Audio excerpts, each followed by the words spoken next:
like a hamster on a wheel. No matter how much we accumulate, the satisfaction is short-lived, and we find ourselves craving even more. This insatiable hunger can leave us feeling spiritually bankrupt and disconnected from our true selves, as if something essential is missing from our lives, which of course it is.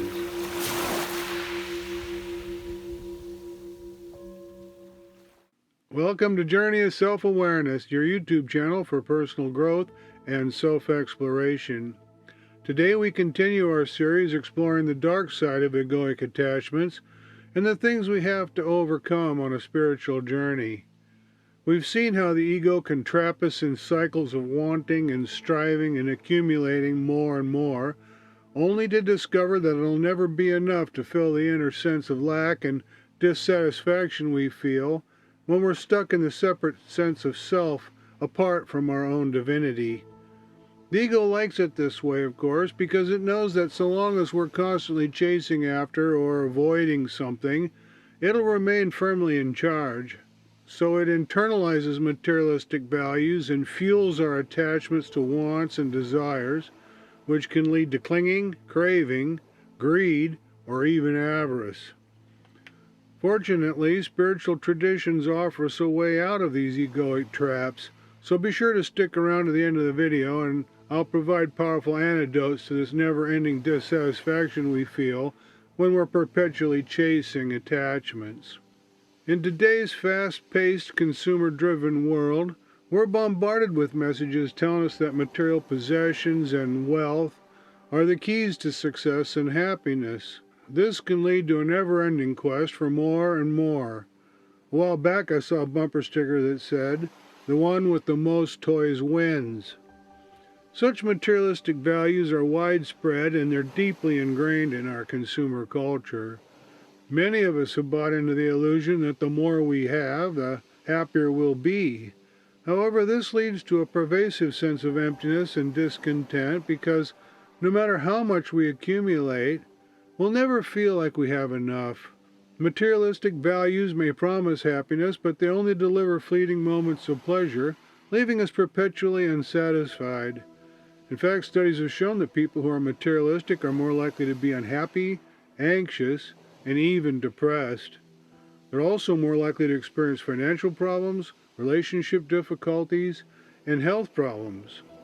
We need to remember that true happiness and fulfillment can only be found within, not from material possessions.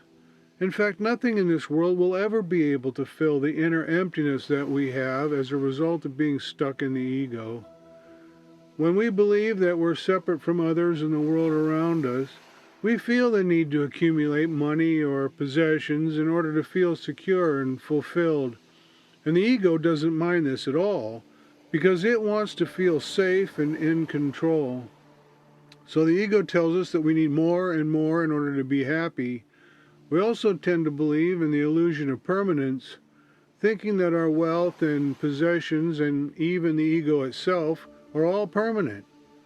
This leads us to mistakenly believe that external sources of temporary satisfaction will provide lasting happiness, but in the end, this only fosters dissatisfaction and greater unhappiness. This in turn leads us to become attached to things, which leads us to constantly pursue them. So this cycle of attachment and pursuit ultimately leads back to satisfaction, which then causes us to want even more and so on. When we prioritize the accumulation of external possessions as sources of our happiness, we inevitably fall into these cycles. Such egoic traps are actually never-ending cycles of craving and suffering because, as we've seen, attachment to material possessions or the relentless pursuit of wealth just leads to a constant state of discontentment and inner longing. Moreover, we may find ourselves endlessly comparing ourselves with others and always wanting more than they have, often at the expense of our inner well-being.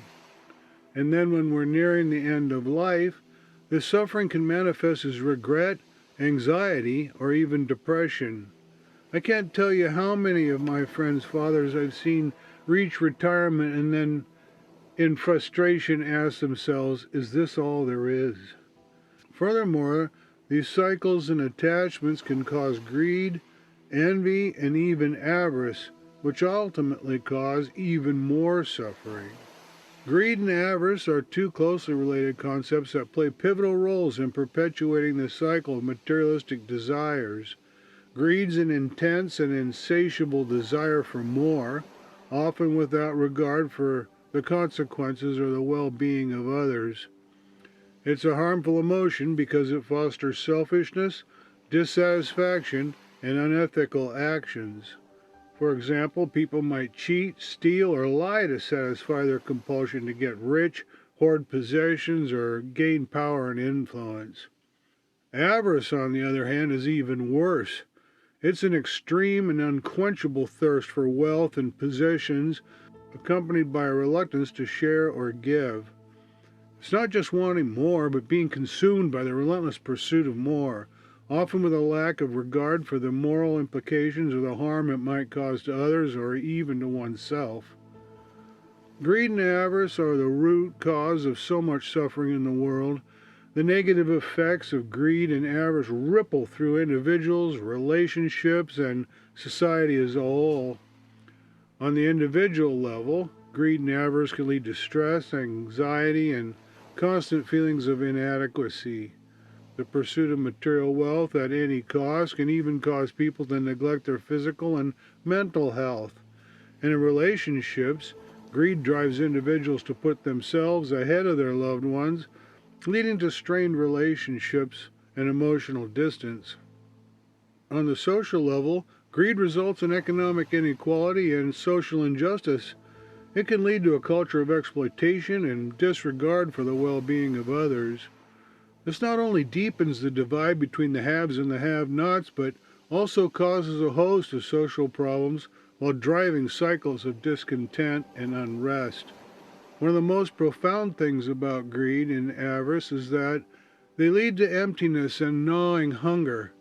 When greed and avarice drive people to accumulate material possessions, wealth, and power, it leads to this never-ending pursuit with no true destination, like a hamster on a wheel. No matter how much we accumulate, the satisfaction is short-lived, and we find ourselves craving even more. This insatiable hunger can leave us feeling spiritually bankrupt and disconnected from our true selves, as if something essential is missing from our lives, which of course it is. Fortunately, we have ways to break out of these egoic traps and end these cycles of suffering. We can shift our focus from external possessions to a path of inner growth and self-awareness that leads to the true causes of happiness and lasting fulfillment. Spiritual traditions all around the world point to the transformative power of cultivating virtues such as generosity, contentment, and wisdom, which are the true antidotes to our selfish ways and our egocentric tendencies. Cultivating contentment is a potent antidote to the cycle of materialistic desires, greed, and avarice that often ensnare us. Instead of constantly craving more and more, contentment invites us to stop, get off the hamster wheel, and appreciate the richness and abundance of the present moment. It's a state of inner satisfaction deeply rooted in acceptance and finding peace with what we have now. Let's take a look at some spiritual traditions to see how contentment can help us break the chains of our egoic attachments. The Buddha emphasized that attachments are sources of suffering. As we've seen, a never-ending quest for more enslaves us to desires, which leads to an endless cycle of craving, discontentment, and suffering. Worse, we become further entangled in cycles of greed, envy, and delusion. Moreover, these cycles keep us firmly entrenched in the confines of the egoic self, which blocks all spiritual progress. On the other hand, contentment's the opposite of attachment. When we embrace contentment and find satisfaction and peace with what we already have, we liberate ourselves from the perpetual need for more, which allows us to cherish the simple joys of life and to live fully in the present moment. Cultivating contentment is an active and intentional practice. It requires a shift in perspective and a commitment to practicing the positive virtues that weaken our selfish tendencies and loosen the grip of the egoic sense of a separate self. There are two main antidotes to attachments to material possessions and wealth. The first is gratitude. When we cultivate gratitude, we learn to appreciate the good things in our life. It invites us to shift our focus from what we lack to what we already have, enabling us to feel contentment in the present moment. If you haven't seen the video or read my blog article on gratitude, I encourage you to do so. Many people find it helpful to keep a gratitude journal, and you might decide to spend a few minutes each day to reflect and write down a few things you're grateful for. They can even be simple things like a warm cup of tea or a kind word from a friend. Over time, journaling will greatly expand your feelings of gratitude. Also, don't hesitate to express your gratitude to others. Look for opportunities throughout the day to thank others and let your loved ones know how much you appreciate them. The other primary antidote is generosity, or giving without expecting anything in return. When we practice acts of generosity, we open our hearts and minds to others, shifting our focus from our own desires to the needs of those around us. You can begin by practicing generosity in small ways. Offer a kind word or a smile, or help someone in need. Such simple acts create a ripple effect of positivity that will be reflected back to you. You might also consider donating to charitable organizations or volunteering your time to a cause you care about. Giving to those less fortunate is a deeply fulfilling experience. By actively cultivating gratitude and generosity, we can learn to let go of our attachments to material possessions and external sources of satisfaction. Then, as we learn to put others before ourselves, we also begin to acquire wisdom, which is immensely beneficial. Wisdom enables us to discern the true sources of happiness, guiding us away from the temporary allure of materialism and toward lasting contentment. It allows us to navigate life's challenges with clarity and equanimity, and to make choices that align with our deepest values. Reflecting upon impermanence is also important for gaining wisdom. By setting aside time for quiet reflection, we can observe the impermanence of our thoughts, emotions, and sensations.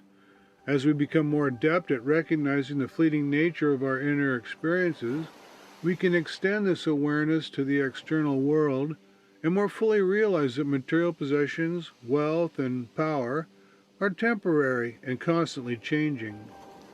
Understanding this fundamental truth encourages us to detach ourselves from the endless cycles of our desires. As you make progress on your spiritual journey, don't be surprised if you start to live more simply, which in itself is a powerful practice.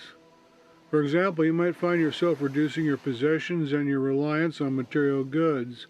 And as you redefine the notion of what it means to have enough, you'll begin to discover true satisfaction beyond having so much stuff.